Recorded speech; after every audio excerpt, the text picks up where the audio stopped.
Hey mom, today was a normal day at school, which made it easier to think clearly about vibe coding and why the idea of luddites keeps resurfacing in my mind. Vibe coding represents a shift toward building software by describing what you want in natural language and letting the system handle the code, moving human effort away from syntax and toward intent. That shift echoes an older moment in history, one where the problem wasn't technology itself, but how quickly it reordered who mattered and whose skills still counted.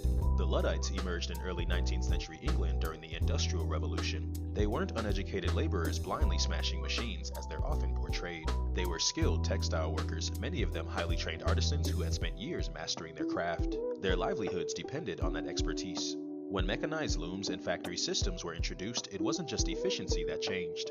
The entire economic structure shifted. Skilled workers were replaced with cheaper, less trained labor operating machines owned by factory owners. Wages dropped, job security disappeared, and centuries-old crafts lost their value almost overnight. The Luddites organized and destroyed machinery not because they hated innovation, but because those machines symbolized a system that removed their role without offering a new one. That historical context matters because it reframes what resistance actually looks like. The Luddites weren't fighting progress, they were fighting displacement without transition. They weren't asking for the machines to disappear entirely, but for a slower, fairer integration that acknowledged the human cost. Seeing them this way makes the connection to vibe coding clearer. When a system suddenly allows outcomes to be produced without the same human process, the anxiety isn't about the tool, it's about the relevance.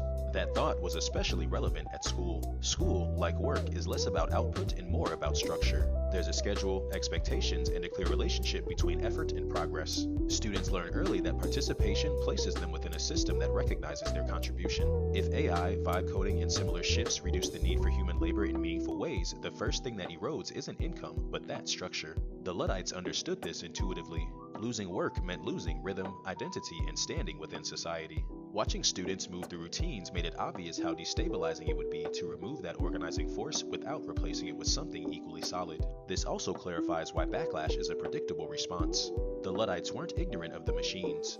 They understood exactly what those machines meant for their future. In the same way, modern resistance to AI won't come from people who don't understand what's happening, but from people who understand it all too well. When value shifts away from skill execution and toward abstract direction, many people will feel bypassed. Being told that ideas matter but your practiced abilities no longer do can feel like erasure. And this is how modern Luddites are created. Not because people reject new ways of building, but because they were trained for systems that no longer reward what they were taught to value. When transitions ignore the human need for structure, dignity, and contribution, resistance becomes inevitable. And if we don't take that history seriously, we won't just repeat it, we'll experience it at a much larger scale. I ate noodles and chicken from the market with the koi fish, and that was it for my day. Okay, love you, bye.